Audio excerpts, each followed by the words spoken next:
ride till the wheels come off, baby. Lowrider bicycles is a special everything. A special frame, a special wheels, a special paint, everything is special. The bicycles we make is made with love because it's with our hands.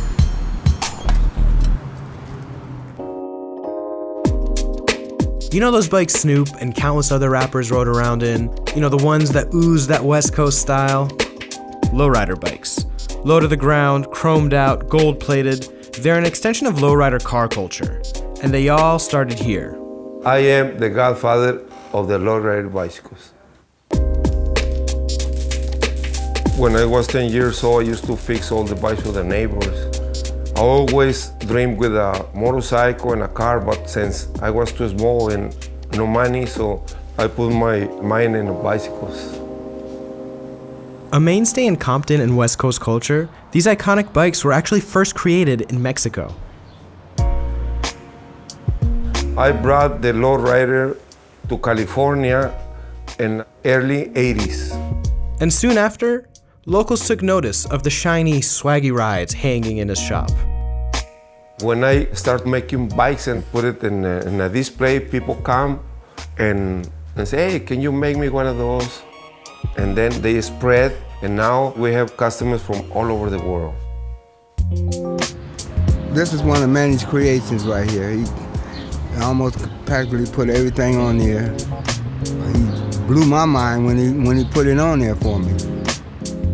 It's completely different than the regular bike. And the way they look and the way they drive, it's an art. People dream and we make the dream come true.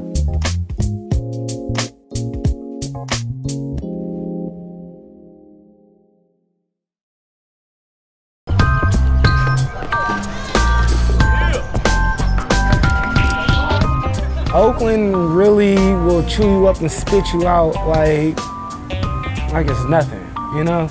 People get killed every day. You know, living in Oakland, nothing's promised tomorrow, you know? So if I'm gone tomorrow, what legacy would I leave behind?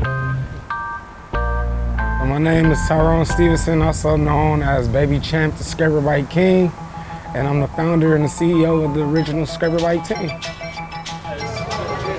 I ride because it's my lifestyle. I don't know, it just makes me express myself even more.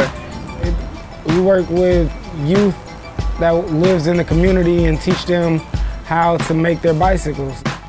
For students, you know, for kids to be a part of the team, you have to have at least a 2.0 GPA. Some of them like it, some of them don't, but at the end of the day, they have to respect it if they want to be a part of this team. We use different bike parts to make one big one and make it look better. I can basically fix anything on the bike now. The Scraper Bike team teaches youth how to, you know, customize their bikes, put aluminum foil and duct tape and spray paint on the bike and, you know, make a nice bike. A Scraper Bike is bigger than his life. A regular bike is just a regular bike. I ride Scraper Bike because I like the way they look. You get to show it off and say you made it yourself. Yesterday was our grand opening of the shed. The first youth ran bike shop ever in Oakland.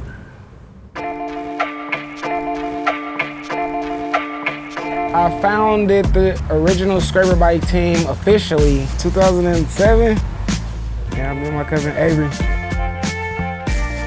It's a bittersweet feeling to open up the shed, you know, just knowing that my cousin Avery isn't around, you know, just to see it, you know, just to have his presence here, because he was killed, he was murdered.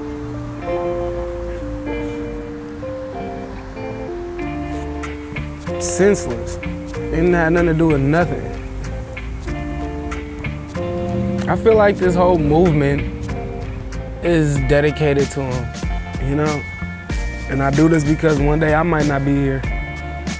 And somebody else can step into my place and keep it going.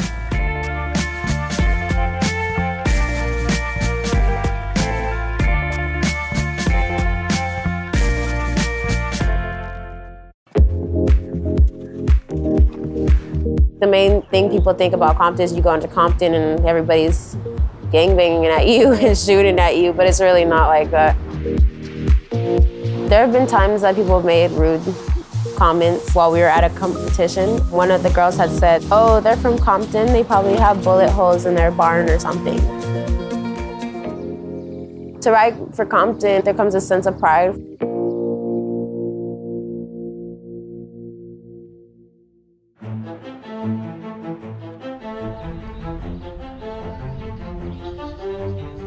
My name is Shala Oyefeso. I'm 17 years old and I'm a student at the Compton Junior Posse, a program that keeps kids on horses and off the streets. Looks great.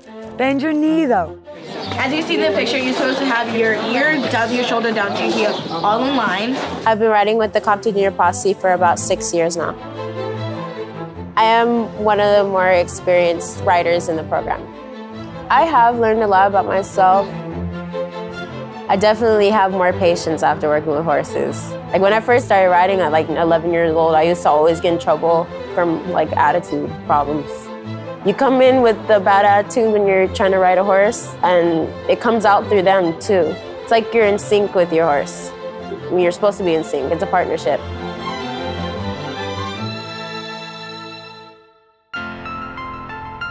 We do have serious competitors at the Compton Junior Posse. We go to a show per month just to show what kind of progress that we've been doing and what kind of work we've been doing with the kids. We're coming out there and competing with the upper level people. I came in 4th for the medal finals at the Interscholastic Equestrian League competition. That's a big deal. It is a stereotype that more people in the horse world are white and rich. But there are more people from different backgrounds and different demographics that are competing now. It was good to break the stereotype.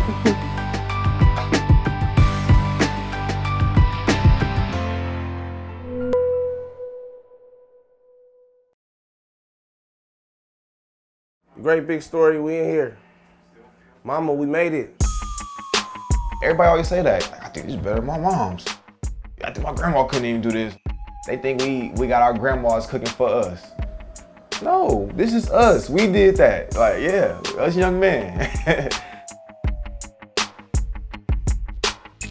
Trap is take risks and prosper.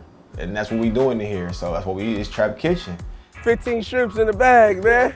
Trap Kitchen is a spot where you prepare products to be distributed underground. We just use that mentality with food. We're a full-blown catering service. And you also can order for delivery during the week. My team consists of myself and 3 other guys. I call them my brothers. My boy A-Wall, DJ Kev, and Bad News. We're a small team, but we get the job done all the time, you know? I mean, we was always Crips and Bloods, you know what I mean? Doing that kind of stuff, of course, I'm getting arrested every other day for nothing. They shooting at us. So now, the only thing we worried about is some food burning up, like, or running out. That's it. I was talking to my mom. She's like, you gotta do something, son. I'm like, okay, well, what can I do? I seen the Cordon Bleu commercial on TV. I'm like, damn, that look kind of cool. I could probably do something with that. I know, like, you can make good money cooking.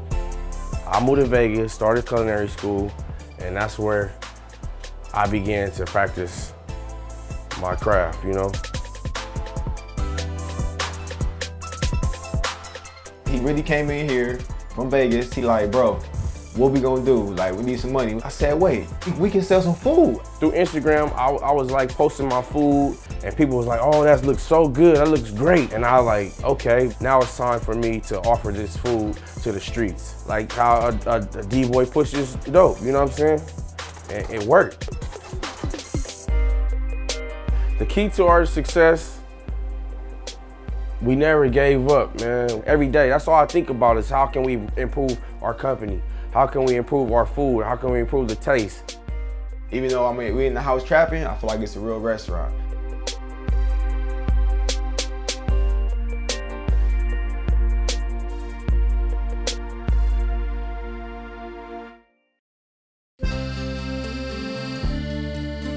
There's a lot of places that don't let me perform simply because I'm black.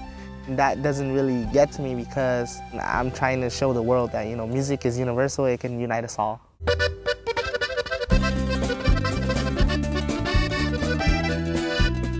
My name is Ryan Lowry, and I'm also known as El Compa Negro. El Compa Negro simply means the black friend. I sing regional música mexicana, banda, sierreño, norteño, mariachi. Yo soy negro claro, afroamericano, corazón y alma de un mexicano. Since I was little, I've been around Hispanics, so I mean, it actually comes natural with me, it flows out. I grew up in the streets of Compton. I lived in a neighborhood that was predominantly black and Mexican. It's a wonderful thing to say, you know, I came from Compton, because they say a lot of people don't make it out. I've traveled to a lot of places, and I'm all over TV, and I can say, hey, I'm from Compton. A lot of people tell me like, hey, you're supposed to be Mexican, God just left you in the oven too long.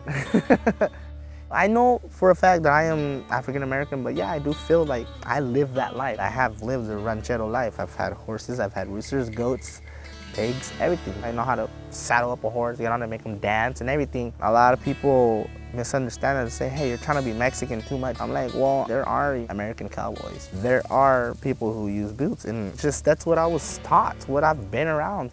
But yes, like I said in my song,